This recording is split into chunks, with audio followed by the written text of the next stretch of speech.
sparkle in your eyes. I feel the warmth of your skin.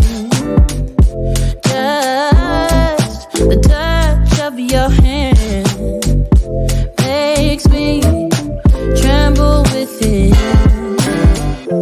Love the smell of your hair. Man, feeling well, man. What's your name? My name is Cardi Cornish. And you a legend? I'm a legend. You're a legend here in Baltimore City. Where we at right now? We live in the 17 Pennsylvania Avenue. The legendary Pennsylvania Avenue. Man, the last time I saw you here, you were doing something just across the street here. What were you doing? Oh yeah, I had some food left over from an event. We brung it out and fed a couple of people, man. Why you do that? Nice soul food.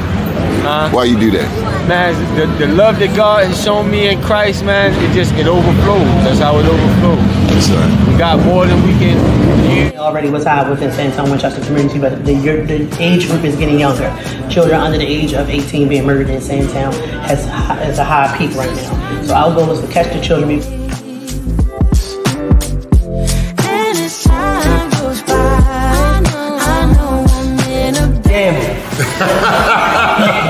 You're going hard, man. You're going hard on that man today. So what do you think, Mr. Mayor? You got manufacturing right here, helping our young people despite all of the challenges in the city of Baltimore, right here on North Avenue. No, it's really about the growth. Just knowing where, being there when they were down in Port Covington and seeing how far it's grown. Like you said earlier, like getting the Sorbet, you know, where we got the Sorbet at the beginning, but now being able to, when I'm at Cannon Yards, get it, or anytime I'm down at Harbor Place to get it, and folks to not even know, but they gonna know now that like this is coming from young people in West Baltimore, right there in West Baltimore on North Avenue, where they think nothing great comes from, but they can see it in what the young people do.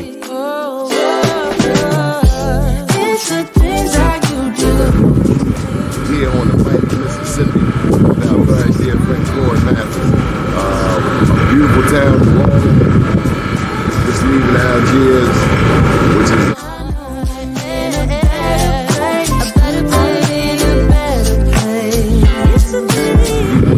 .com. We're going to give you an update 10 years since Katrina. The news.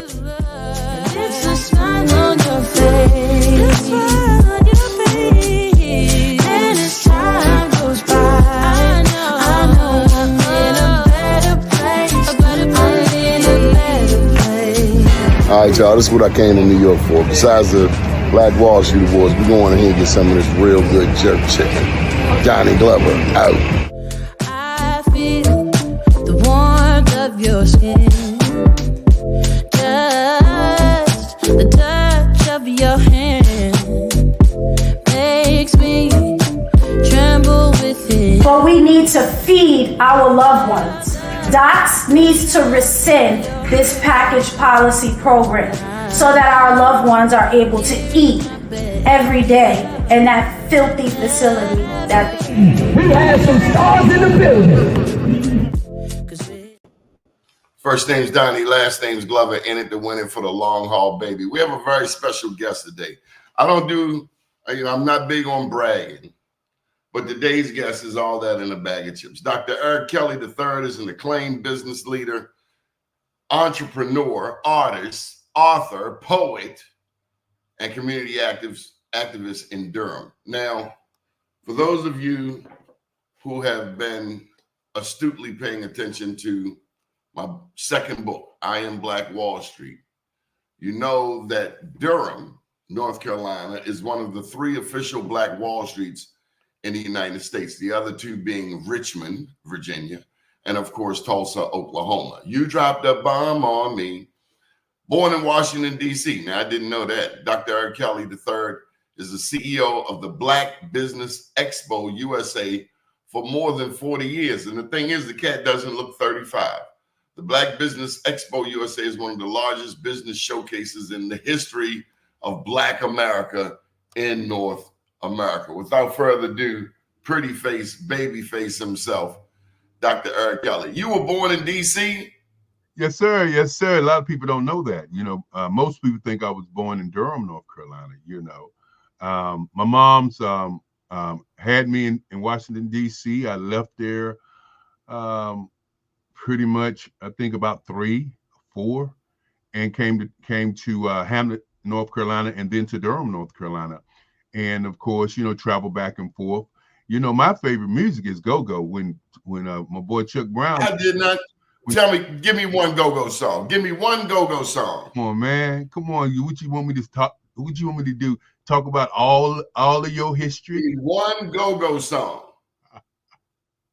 Run, Joe, run, Joe, run, Joe, run, Joe. Yeah, yes, sir. Or I could say, it don't mean a thing if it don't if have. It ain't got that East Coast swing. Hey. And even talking about Chuck Brown and thinking about the great music that he did, and we didn't really on the what I would call on the big scale. You had jazz, you had rock and roll, you had R&B, you had country and western, but you never really got that go-go. We got some house for a little while. We got a lot of music, but nobody really tuned into what I think was one of the best musics of all times. Man, he got a song that came out at the end of his career called "It's a Beautiful Life." He said, if you got some food on your table and you paid all your bills, his daughter singing. Man, it's a beautiful life, and a beautiful video just captures the beauty of DC. And that's the significance, Dr. Kelly, of what you and I both do in the realm of Black media. You turn on the news, they always paint this gloomy, ugly, messed up picture of Black America, highlighting our negatives. But we need Black media to balance that out, to make sure people know the beautiful thing, like all of the fathers who spend time on a regular with their kids. And not only that, this Helena hurricane that just happened, you notice that the media has not covered the Black folk down in Asheboro. You have not seen any Black people in the struggle. All you've seen is other folk in the struggle, as if there's no Black people in Asheville. And Asheville has a Black Business Expo that they just started doing. I believe this will be their 3rd year doing it. And Asheville is also the place where reparations was first given in this country. And think about that for a moment. If a place gave reparations, but here we go with this whole flooding of the town and the disappearance of people in that city, and what I call the horrible incident with the flood, and we have not yet once seen a Black face on the news even saying that they're in trouble. And so that's one of the things that I'll be working on today, is reaching out to them to see how I can provide and how my community can provide some assistance down there. As a matter of fact, my birthday is coming November the 5th, and I'm planning on doing an art show here in town, and with the proceeds going to Black people down in Asheville. Okay, so what else have you been up to? And of course, I've been up to the only thing that it's all about, which is the Black Business Network. That Black Business Network, this is our 5th year. I've been knowing you for almost 4 years now. It's our 5th year. We've had over 5,000 speakers from around the globe to speak on our network. We're so proud of the network. As a matter of fact, October, the end of October will actually be our 5th year. We're going to be celebrating that during October the 28th through November the 2nd. And I'm going to tell you, Doni, when you start thinking about the average age in the world is 27 years old. The average age in England is 28, Australia 29. In Africa, which is over 1 billion Black people, because there's some 2 billion Black people in the world of about I think it's about 7.5 billion people, close to 8 billion people. The average age there is 14. And so we're still working on connecting the dots. We want to be a group that connects people all over the globe. We've had speakers to speak for Singapore, Egypt, some of the places in Africa. Not only that, the UK and the United States of America. And it's been a great ride for that. And one of the things that I'm really proud of is that we've been able to meet people all over the globe. As a matter of fact, with my art, and I know you know a little bit about my art, and I don't talk about it as much as I do it, but with my art, we are actually planning to do 9 countries in Africa, visiting 9 museums in a 30-day period. And so that's something that happened because of me and the network getting the opportunity to reach across the globe.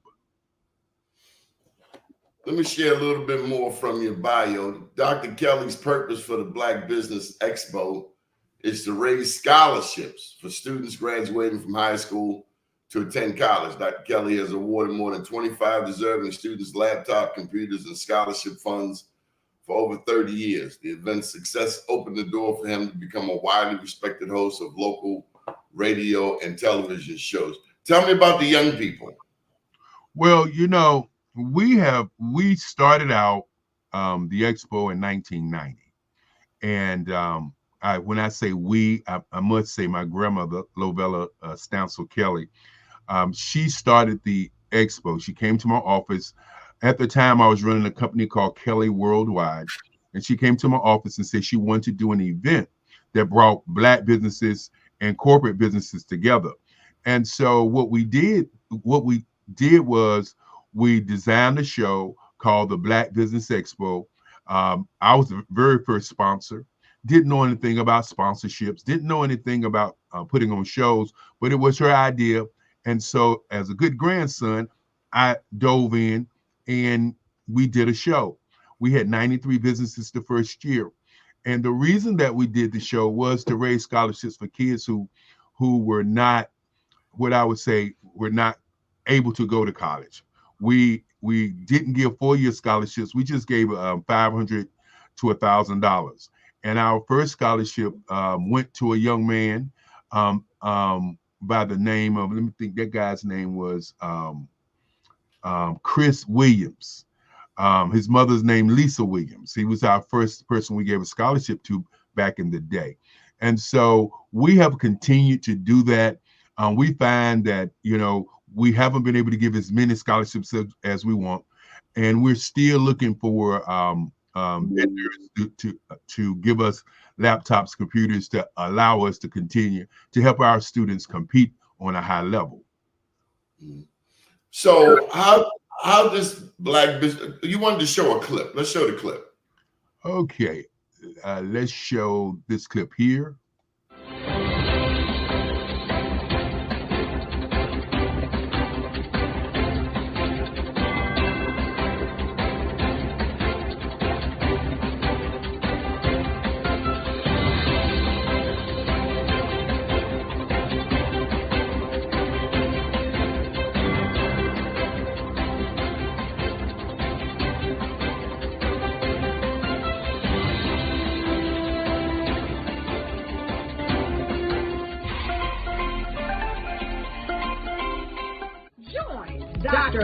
Kelly III and a host of phenomenal speakers from all around the globe for this 7-day virtual event that you don't want to miss. The mission of the Black Business Expo is to raise scholarship money from kids all the way from high school all the way from college. The Black Business Olympics is one of the largest Black business showcases in the world. It is an opportunity for businesses and companies to showcase their businesses globally. We are going to be giving away laptops up to $5,000 away to students. Again, I'm Olivia Appleberry, the founder of 2 Cents Finance and one of the speakers for the expo. I am so excited to see you there. For more info, go to www.blackbusinessexpousa.com or call 919-308-9090 and hope to see you there. The Black Business Expo is changing my life. This year, they are giving away laptops and even $5,000 in cash to students just like me.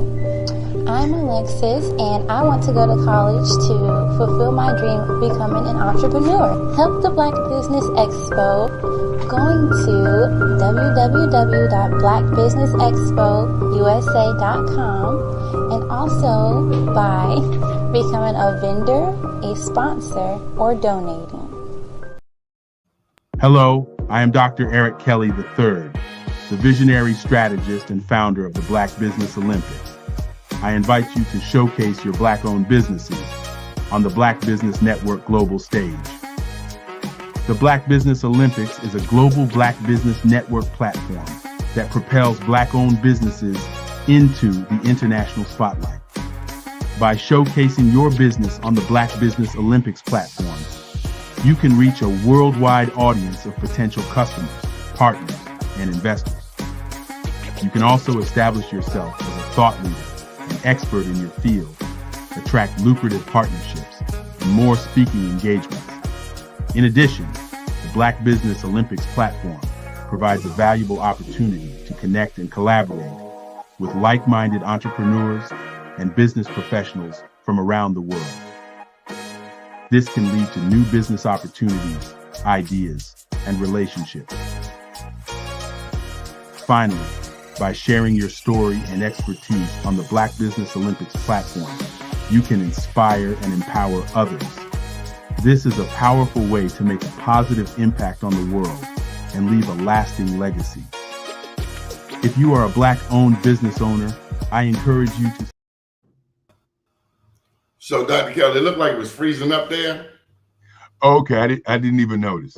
Great. Yeah. So, great work. You've been touching people all over the world. Speakers. When is the next Black Business Olympics? The next one is October the 28th through November the 2nd. And you can before after your birthday. That's before my birthday. The art show that I'm doing for my birthday is going to be in November. We have not put the date down yet, but we're doing final details on that today, as a matter of fact. So you might as well use this now as your pitch, because usually you call me up and you're looking for some speakers. Well, one of the things that people don't understand, when you do an infomercial on the network, on any network, it's going to cost you about $1,000. What we do is we give business owners all over the globe an opportunity to do a 40-minute infomercial about their business to the world. And what happens is speakers get more speaking engagements. Not only speaking engagements, they also get an opportunity to be on a global platform, to utilize our platform as a selling tool for them to do more business and to do more speaking. And also it gives speakers an opportunity to meet and network with speakers around the globe. Not only that, we also give out our Black Business World Report, which has over 2 million business owners inside of it that you also get. Along with another value add that we give is that you also get marketing material. You get a magazine cover to display who you are and what you do. So it is really a phenomenal event for business owners who are looking to reshape their marketing, who are looking to reach past their local ring, as I talk about a lot of times, and actually reach into a new market of people who are looking for what they are selling. And then there's nobody there to tap you on your shoulder and tell you what to do. We allow you to tell your amazing story to the world. You know, we have $1.6 trillion in annual disposable income. I am of the firm belief that any Black business worth its salt with a decent product or service ought not have any problem staying in business. Do you concur? Without a doubt, 100%. What happens is we have that false sense of we have to have somebody else to come in and save us as business owners or save us as people. Because when you actually sit back and look at the dollars that we generate, we're close to the fifth or sixth largest nation inside of a nation.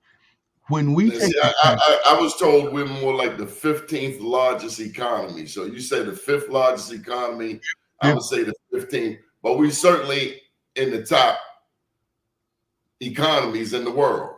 And Black people in America, we make up one of the largest economies in the world. We make Gucci rich. We make everybody. We make Italian names I have trouble pronouncing rich.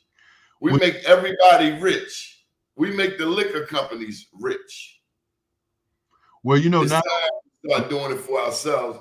And we don't always need our entertainers to spearhead that. Recently, David Stewart was over in Washington, D.C., the richest black man in America, worth $14 billion. Rappers aren't the only ones who make money. There are other black people. The founder of this network set us up with David Stewart, Dr. Tyrone Taborn. You know, everything's not always about how much money you have. Sometimes it's about what gifts we bring to the table. The word says that your gift will make room for you. So we got to get out of this bag of comparing ourselves and using someone else's measuring stick to gauge our progress as a people. When the truth be told, we have survived a wickedness that nobody on earth has had to endure, all because of the pretty color of our skin. Well, not only that, Doni, you know, many people don't even understand the value of themselves. They don't have a value proposition. They don't have a value offering when it comes to their business. When we take the time out and do business in our community, it builds our community. The money, the dollar bill is said to only go around 6 hours in our community. And I always submit that it doesn't even go around 6 hours in our community, because when we come home on that Friday and we go to sleep, we sleep about 8 hours, and then we get up and walk out the door and spend our money in other neighborhoods. One of the things that we have been doing with the Black Business Network and the Black Business Expo is talking to kids about becoming entrepreneurs, because entrepreneurship is a way of freedom. You know, a good friend of mine used to say, the color of freedom is green. And we must begin to look at that and stop worrying about who has what and being what I call the shiny object in the room. Because wealthy people are not loud, rich people are loud. You know, wealthy people are working to build a legacy. And, you know, I'll give you another news flash.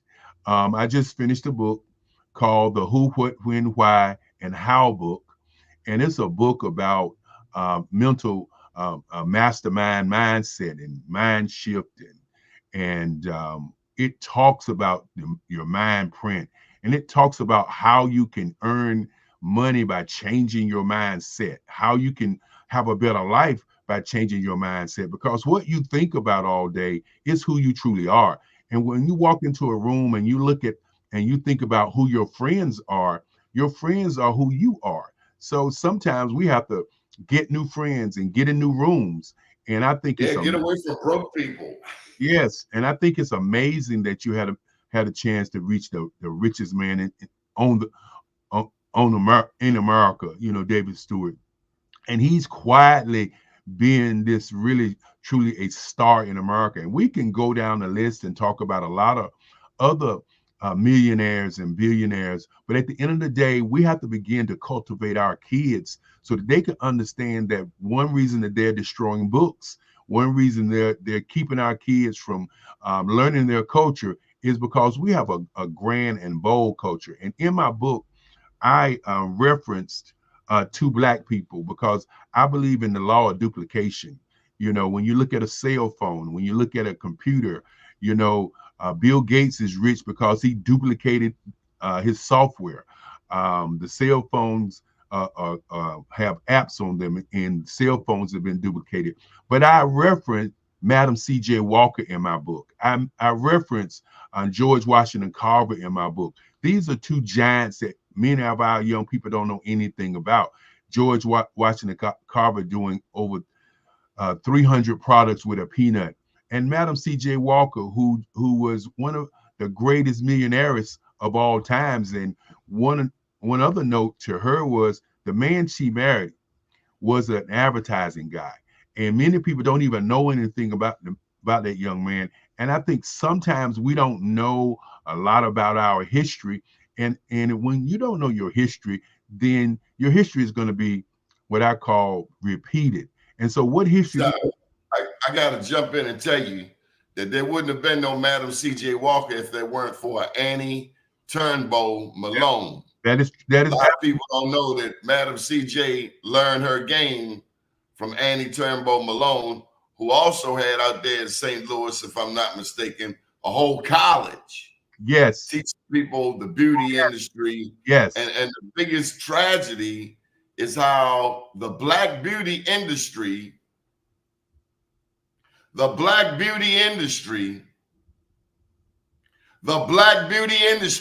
by two black women, yes, is controlled by non-black people. It's dominated. It's dominated by what in the hell happened?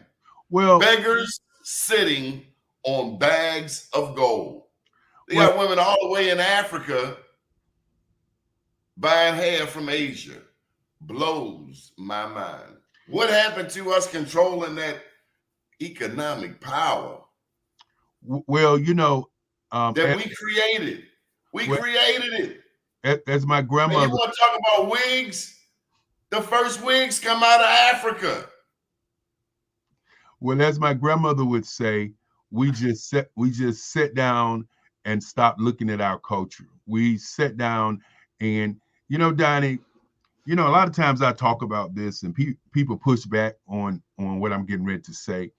And I talk about integration and how integration was a problem for us. During the time of integration. You're damn right it was. We thought we wanted it. Yeah, when we were headed up that ladder of progress so fast until something had to be done to stop us. And integration was one of the things that really stopped Black people from being the great nation inside of a nation and connecting with other nations around the world, because instead of us continuing to do great things and creating great things and being our own culture, we begin to be somebody else's culture. And we have been controlled by that culture. And when you made the statement about Black media and how important Black media is, we can't have this conversation without our own media. You know, with your media with your program that you've been doing, people don't know how phenomenal it's been to be a show, an Emmy-nominated show that comes on every morning at 9 o'clock. They don't get it sometimes. They don't understand, you know, what you have to do just to do this show every morning, to wake up and say, I'm here. I have information for people all over the globe. And your advertisers, you should have so many advertisers advertising to your channel, because you are giving not only information, you are giving people an opportunity to share their voice. And our voices matter. You know, as we look at the upcoming election, and yes, sir. Talk about it, preacher. And you hear so many people talking about what you're hearing in the media about Vice President Kamala Harris, and you hear so many people talking about what our Black men are going to do, and you hear Trump's supposed to be locked up. If he was Barack Obama, if he were Black, they would have locked him up by now. Well, not only that, he would not be able to run for an office. Ever. You know, dog catcher. You know, and the sad thing, that's that privilege that America suffers from. And the sad thing, it's gonna bite them in the butt. Well, the sad thing is this, Donnie, we don't sometimes understand white supremacy in this country. The perception of white supremacy. Well, you can't just say it's perception. Ain't nobody supreme to me, brother. Well, I'm not saying anybody. Only God is supreme. Now, they can play their little game over there, but I don't subscribe to anybody's supremacy. God is supreme. Now, these people might think they're supreme, but here's the mathematical fact. The Black man is the oldest man on earth. So how the hell can my great-great-grandchild, a copy of a copy of a copy of a copy, be more potent than the original. Well, Help me somebody. Well, one of the things that you have to understand, I call it the jet eye mind trick. That's all it is. That's all it is. Can you imagine your grandchild telling you what the deal is? Well, can you imagine? Can you imagine only the 10% on the planet telling you what to do? And so I cannot. So when you look at, go sit down, little boy. Yeah, when you look at the polls and you're listening to what's going on, and the reason I was bringing up the white supremacy stuff was because the notion of white supremacy. We'll leave it at the notion of white supremacy. But when you look, I don't recognize it. When you look at the polls, and here you have a qualified person, a qualified human being, and the polls say that this is going to be a close election. What I think many people that's their media, mind you. That's their media saying that. But if we don't get out and vote, well, that's true too. Yeah, you got to look at in America. We're only. Think about it. We're only 13 or 14%. I think we're 15. I think we're 20%. I think that's the real number. Yeah, they'll never tell us the truth. Yeah, and you think about all the people that are going to vote. The reason that it's close is because people just hate. And we got to get to a time in this country where we can begin to go back working together and looking at the American experience as an experience of greatness. Countries all over the world are watching this election. And if you're out there, one thing we have twisted, Dr. Kelly, let me jump in here. Mm-hmm. One thing we have twisted, we think we live in a democracy. We think we live in a country where the majority rule. We do not. We live in a republic, and a republic is ruled by the law. And the rule of law in the republic focuses on the electoral college. So no matter what the popular vote is, if the people who are your representatives to the convention vote for this person or that person, that's what it is. Twice in our lifetime have we seen where the winner of the electoral college became president. Both of them were Republicans. One was George W. Bush, and the second was Donald John Trump. Al Gore got beat, Hillary Clinton got beat. They both got the popular vote, but they did not win the electoral college. The electoral college is controlled by the elite. So we have the impression that we have some say, but this is not a democracy. Nowhere in the 50 state constitutions does it say the word democracy, which is majority rule.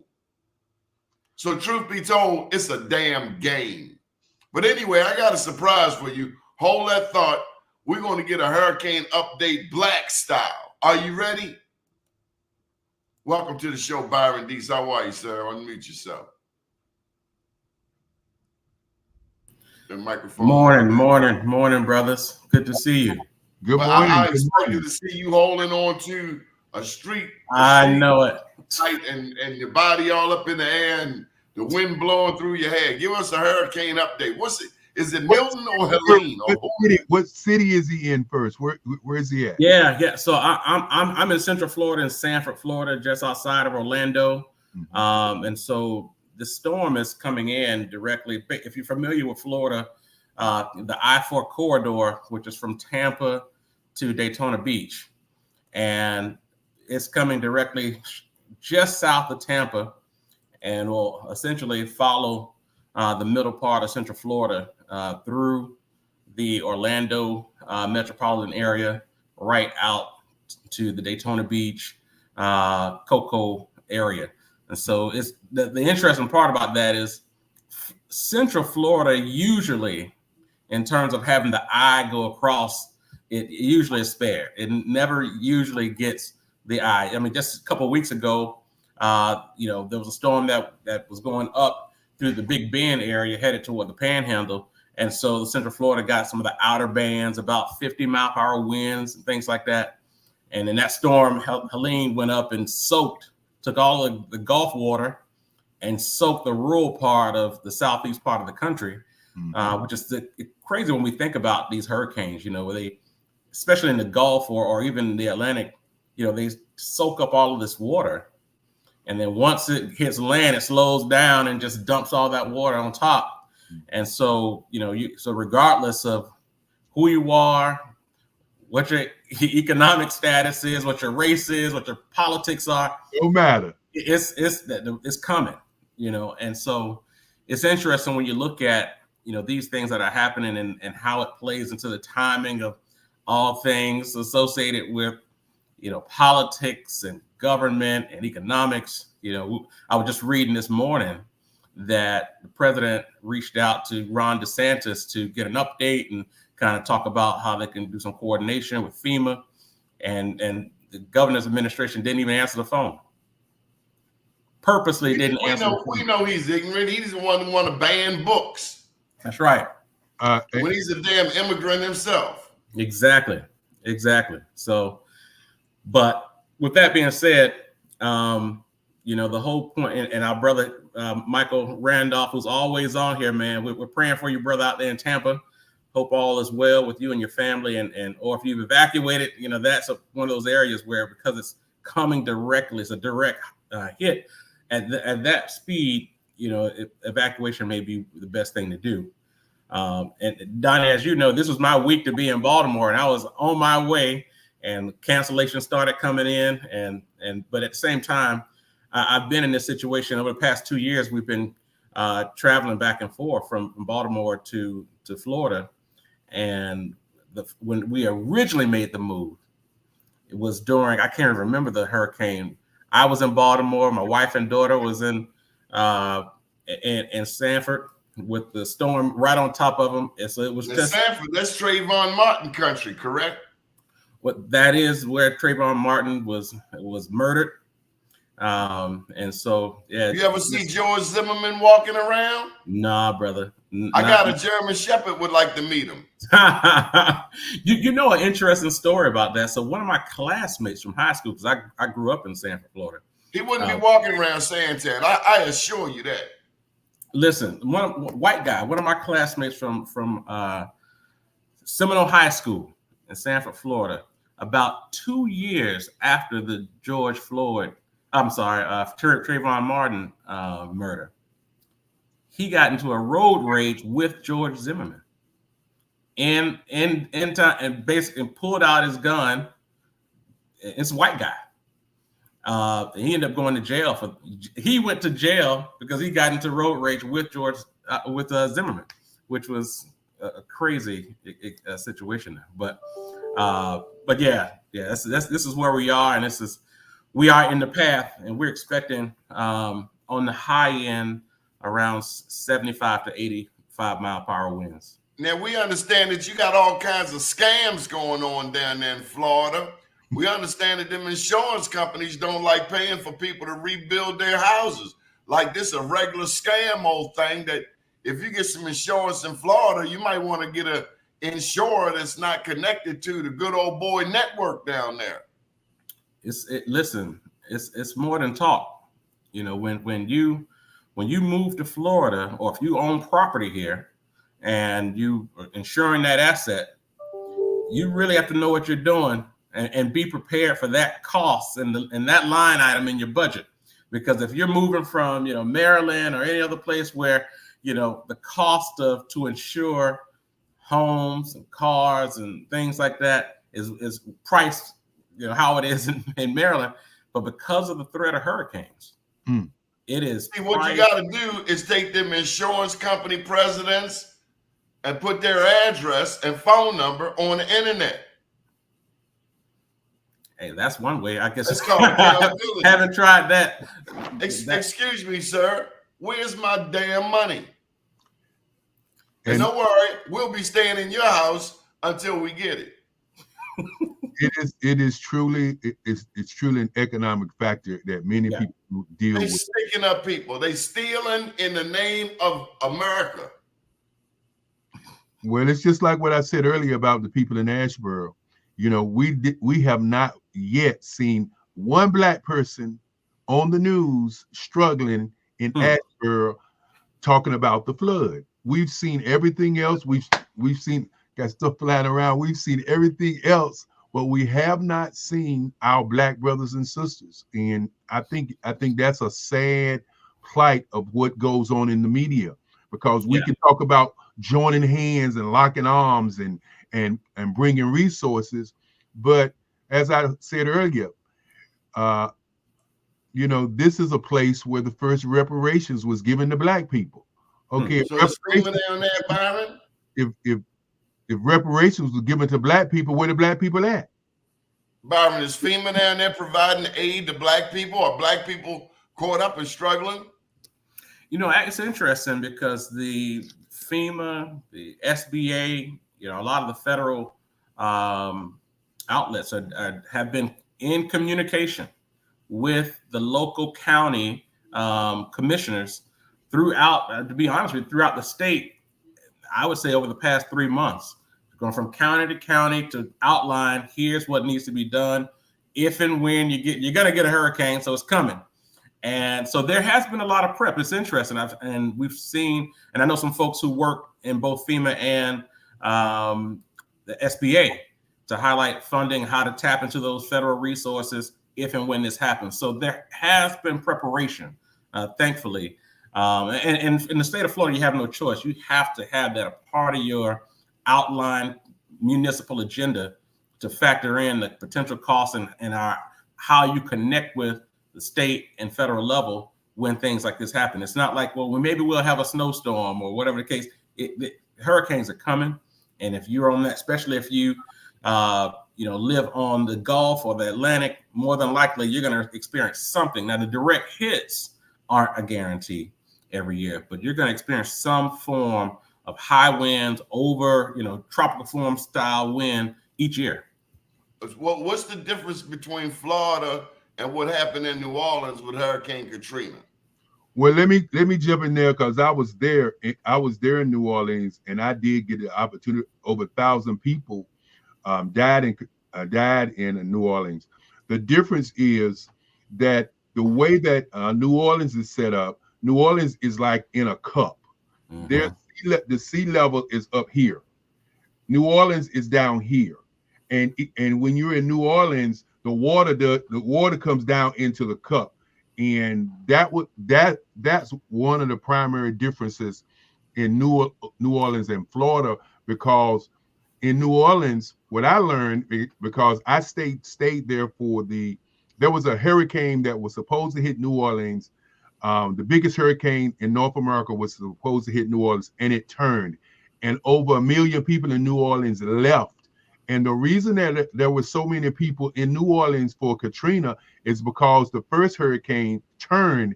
And so a lot of people was trying to sit this one out because they thought it was going to turn, and it hit New Orleans. And that's one of the reasons people don't even talk about that, why so many people really was in New Orleans for that flood, and why so many people perished. And then when you look at Florida is more of a landman. Flat. Yeah, flat land, because the people down in Key West, I know they're going crazy. The people down in Miami and Fort Lauderdale, because I used to live in Miami at one time, and those monsoons, I call them, are real.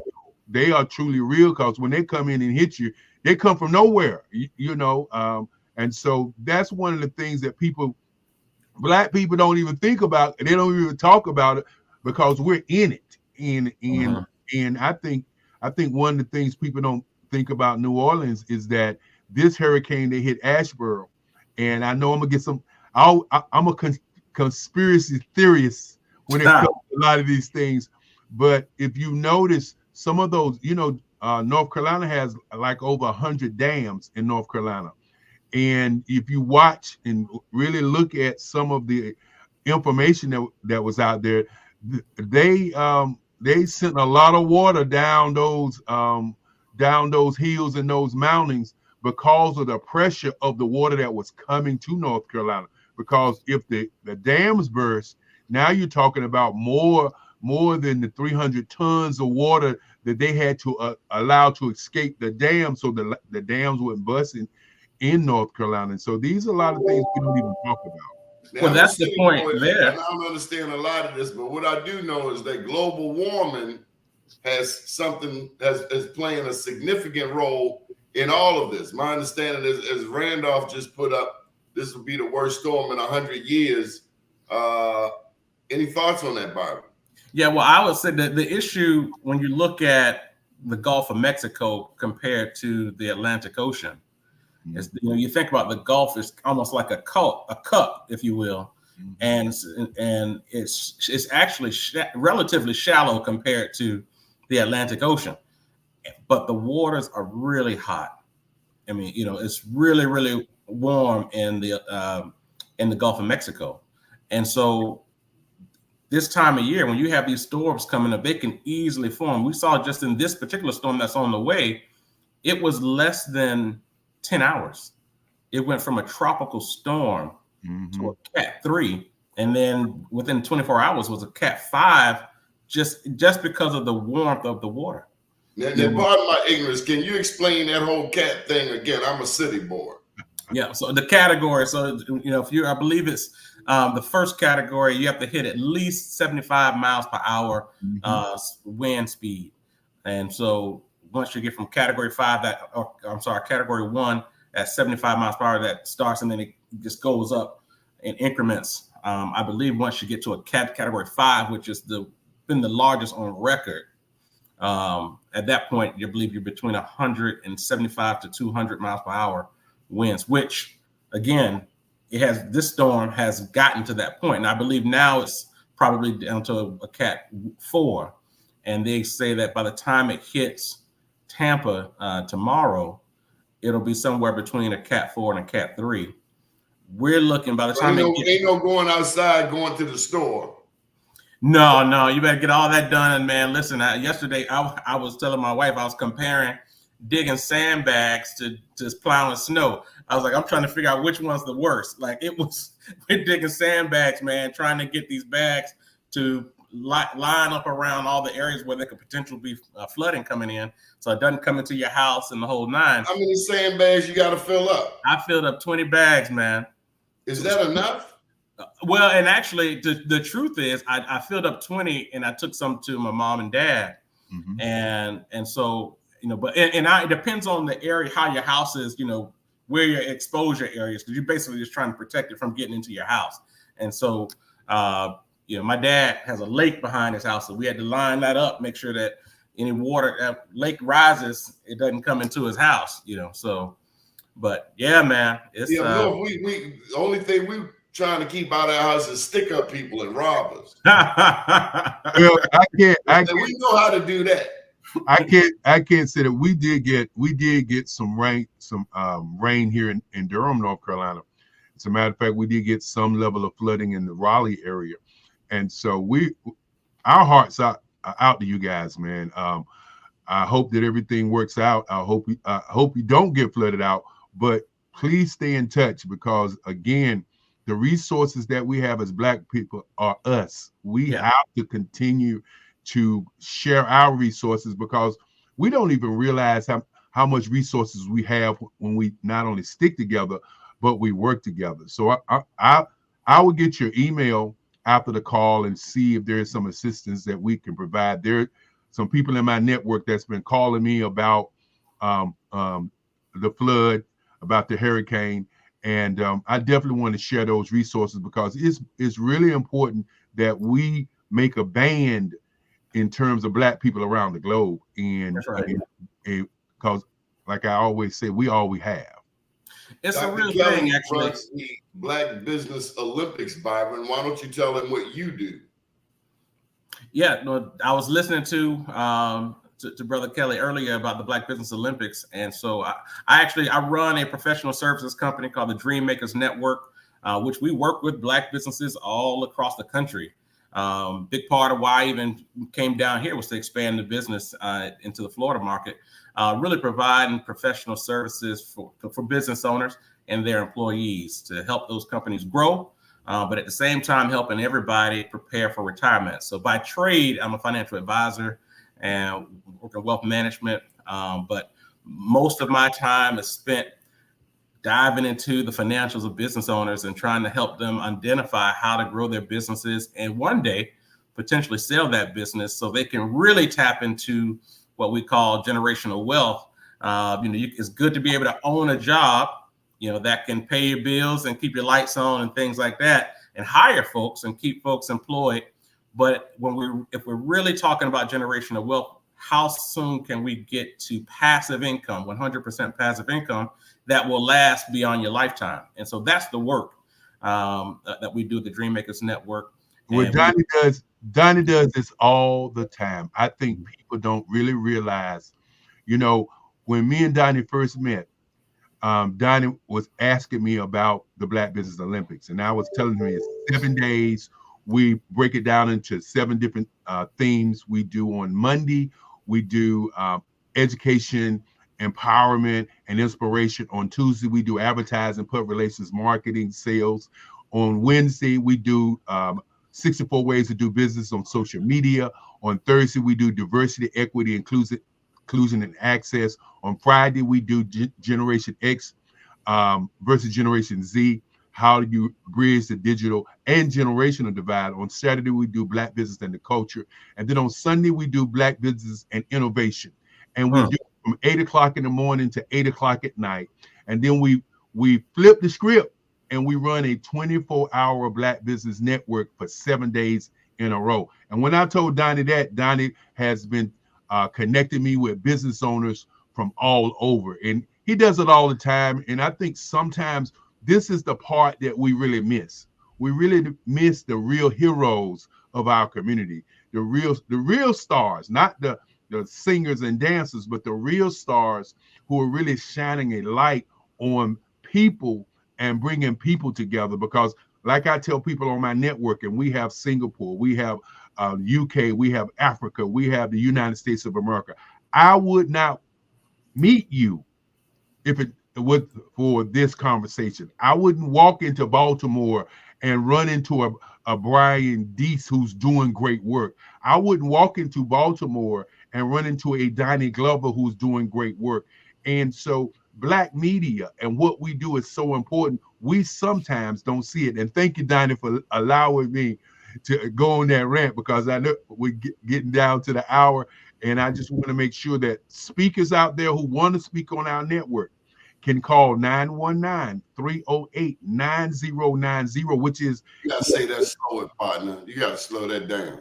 919-308-9090. And for those who have never heard of us, if you go on YouTube, you can see over 5,000 videos. But the key to what we are, we have our own network.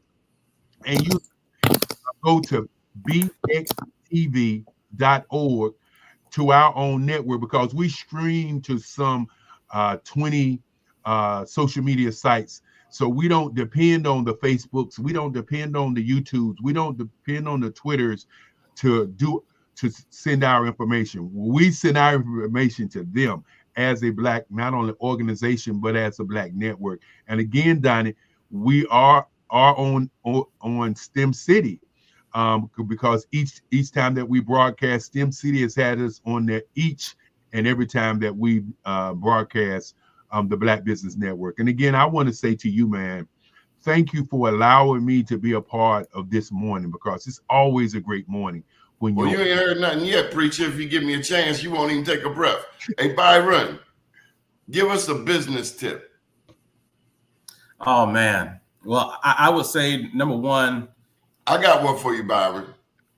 Let Byron give it to us first. Hey, come on, Doni. It's your show.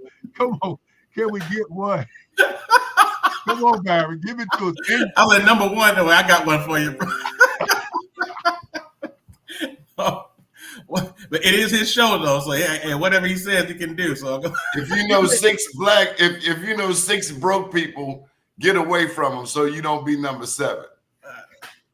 Well, that's a good one. That's actually a good understanding of where am I headed. If everybody around me is broke, I'm probably, that's where I'm going to be.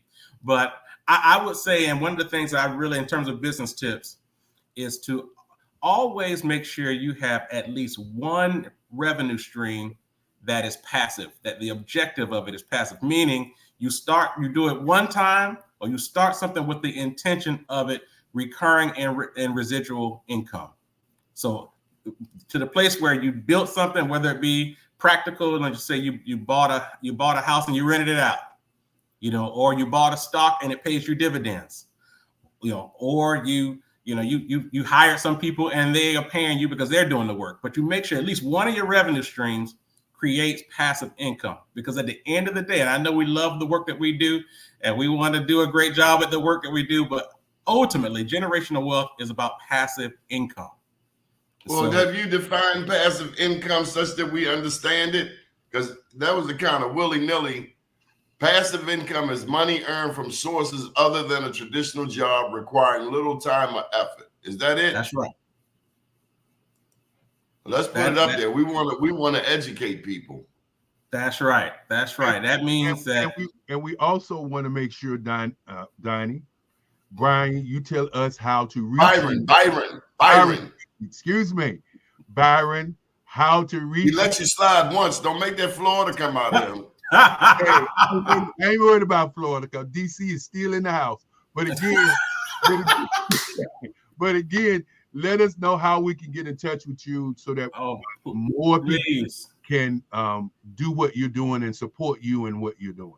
Yeah, please go to dreammakersnetwork.org, and you can learn more about the work we've done throughout Baltimore. Particularly, you'll see a lot of the events we've done there, but also to just schedule time and have just a one-on-one conversation around what you're building, whether it's you're starting a business, an organization, a ministry, or you just have questions about your own personal financial life. I mean, that in and of itself is something that we want to make sure that we do. And so there you go, dreammakersnetwork.org, so we can stay connected. Byron, did you see them Ravens? Hey, hold on. Did you see them Ravens? Hold on. You see how quickly you put his email up there?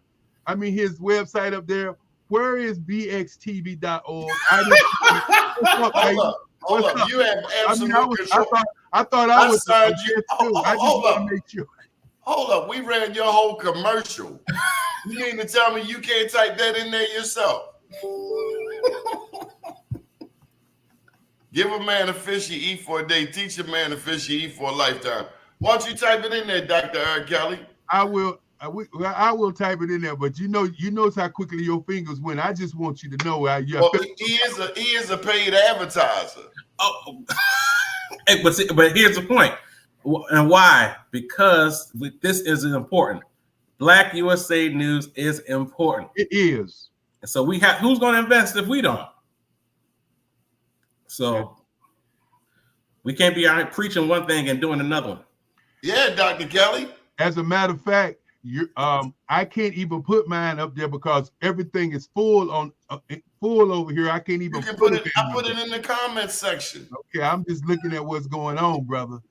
I like I said, I feel like he getting ripped off. I'm just giving you some trouble. Hey, Byron, let me tell you something. He does great work. Let me tell you about Baltimore. We ain't got no hurricanes, but if you ever go to a sub shop late night in Baltimore and you look inside and everybody's hands are like this. That's right. Don't go inside there. Don't go in there. That's your hurricane warning, okay? This guy, he got everybody like this. My God. Sheesh. Well, I truly want to say at the end of the day, there it is. There you go. At the end of the day, we have to truly give you the respect and the honor of the work that you do. Well, this is a circle, and we all support each other. You asked for a black version of what's happening in the hurricane, and Byron gave it right to you. And he ain't hanging off of no pole with no wind blowing through his head. No. And not only that, this is what we need to do as a community. Not only the hurricane. When we were doing the Black Olympics last month, a guy from Africa couldn't speak, and he had. You know, I didn't let you slide on this. Africa's 54 nations. What country in Africa? He was in Nairobi. What happened was there was a gasoline truck that went through his community, and it exploded. And he sent me pictures of what was going on in his community. And I said to myself when I saw that, I said, that's not on CNN. People don't know that this just happened in that community in Africa. And with those 54 nations there, we need to connect with them, because if the average age is 14 in Africa, that gives you a wealth of what can happen if we connect. And so, because we have a lot of stereotypes and prejudices to dismantle. A lot of times before the African, whether they're from Kenya, Nigeria, Cote d'Ivoire, before they even get to America, they have been whitewashed. That's right. By white media. The same with us. A lot of us, I ain't no African. Or some of us think of Africa and think of Tarzan. Could you imagine? You know, we have a lot of stereotypes that we have to break down in Africa and in America. A lot of us have certain perceptions of Nigerians. Yep. And I have a Nigerian friend. But I'm going to tell you what's really, really crazy what you're saying. I walked into a store here in Durham, and there were like 6 African brothers in the store. The store was owned by an African guy. I walked in the store, and I said, hey, guys, how y'all doing? And the guy said to me, he said, when black people come in, he said, African Americans come in my store, they don't even speak. I said to him, I said, that's what the problem is, because there's a perception that we're different, and we're all one the same. And let me tell you about Joseph in the Bible. We are the modern day Josephs. Even though we were sold into slavery by our brothers, we have gone back to feed our brothers. So we got to get on out of here. Byron, how can people get in touch with you? Yeah, please. Yeah, go to the dreammakersnetwork.org, dreammakersnetwork.org. Again, I would love to schedule time, but depending on what you're working on, it doesn't matter if it's a business or if it's a community organization or looking for funding or whatever the case may be.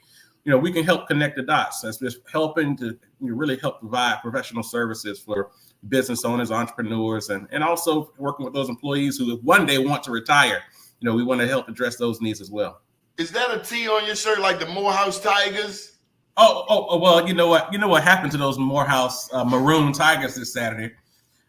Those Tuskegee Golden Tigers had to blow them out 42-0. Morehouse Tigers there. The Tuskegee Golden Tigers had to blow them out 42-0 at the game of Columbus this week. So, you know, it's a hurricane. The number one team must have been caught up in the hurricane. Eric Kelly, you want to put your plug in? And of course, you can reach me at 919-308-9090. You can go to www.blackbusinessexpousa.com, which is our website. But more importantly, we address economic development all over the globe. And if you're a business owner and you're looking to spread your wings, if you're looking to meet more people, be on our network. And as I always going to say to Doni, thank you so very much for allowing me to come into your space and shine my little star, in your universe. I can't believe you cut it that short. Okay. Usually, yeah, be careful. Preachers, lawyers, and Dr. Eric Kelly, don't give them the mic. Up today, down tomorrow, do your day and everything will follow. Nothing to it but to do it. I got to do it regardless of how I feel. I appreciate you both. I am somebody. I am my brother's keeper. Good morning, world.